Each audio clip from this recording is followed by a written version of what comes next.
হযরত মূসা আলাইহিস সালাম ফিরআউনের কাছে গেলেন আর দাওয়াত দিলেন, ফিরআউন পড়ে নাও লা ইলাহা ইল্লাল্লাহ।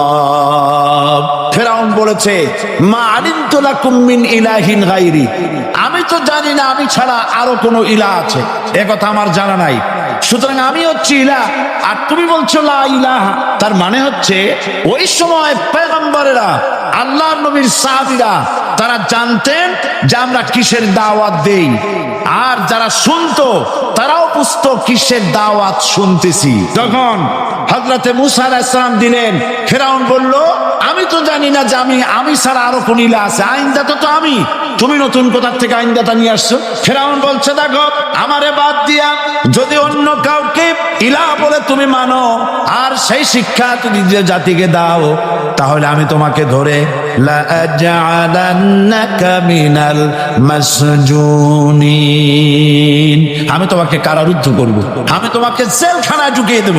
রাষ্ট্রশক্তি প্রথম বাধা দিল কারা বলেন সবাই? সেই বাধা কি ওখানে শেষ হয়েছে না এখনো আছে? আছে কিনা জোরে বলেন। আমি তোমাকে জেলখানায় ঢুকাবো।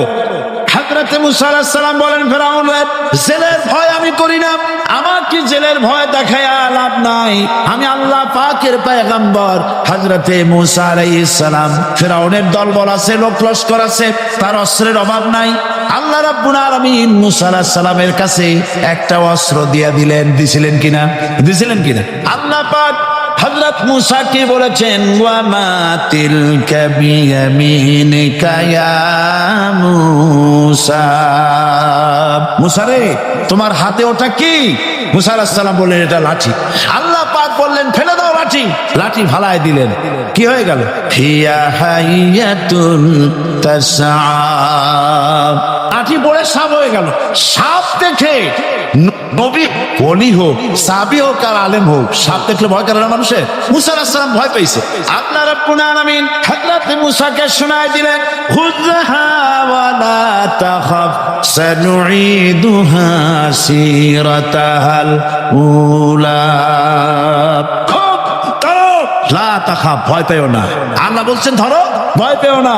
ধরার সঙ্গে সঙ্গে স্বাভাবিক অবস্থায় ফিরে আসবে, আবার লাঠি হয়ে যাবে। এখন আল্লাহ বলছেন ধরো, মূসা আলাইহিস সালাম কি ভয় পাওয়া উচিত হবে? উচিত হবে। মূসা আলাইহিস সালাম কি ভয় পাইছিলেন? কারণ হচ্ছে এই দুশমনের শক্তিটা খুব বড়ই দেখা যায়, মনে হয় যেন অনেক বড় কি জানি কি। আল্লাহ পাক বলছেন ইন্না কাইদাশ শায়তানে কানা দাঈফা, শয়তানের চক্রান্ত যতই তুমি মনে করো অনেক ষড়যন্ত্রের জাল বিস্তার হয়ে আছে, আল্লাহ কয় কিছুই না, দাঈফা অত্যন্ত দুর্বল। আল্লাহ পাক বললেন ধরো, মূসা আলাইহিস সালাম সাপ ধরলেন, সঙ্গে সঙ্গে লাঠি হয়ে গেল।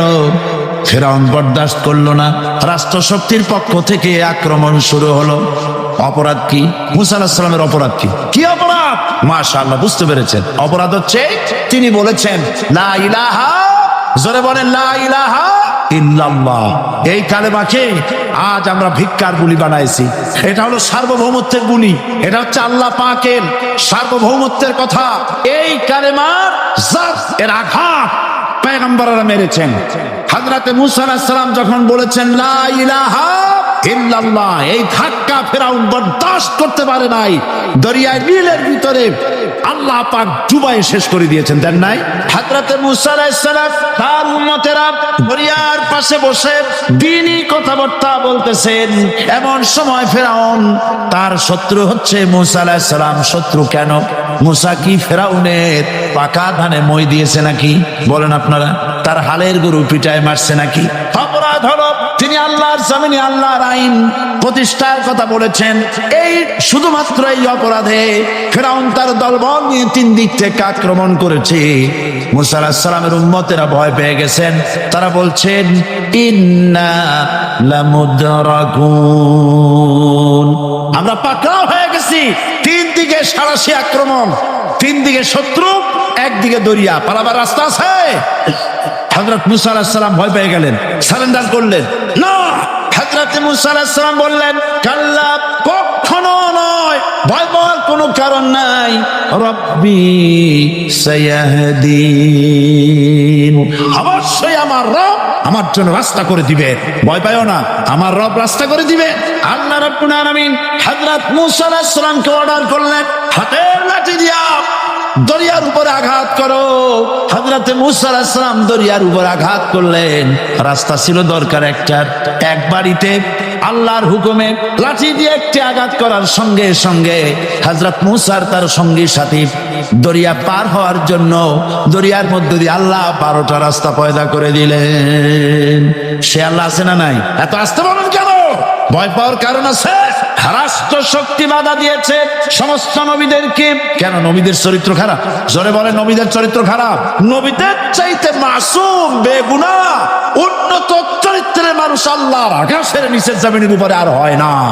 নেতা হচ্ছেন সেই ব্যক্তি যিনি বলেছেন, ও আমার স্ত্রীরা, ও আমার সাহাবীরা, রাতের আধারে আমার মধ্যে যা আচরণ দেখতে পাও, দিনের আলোতে আমার মধ্যে যা দেখতে পাও, সবগুলো খুলে খুলে মানুষের কাছে বলে দাও।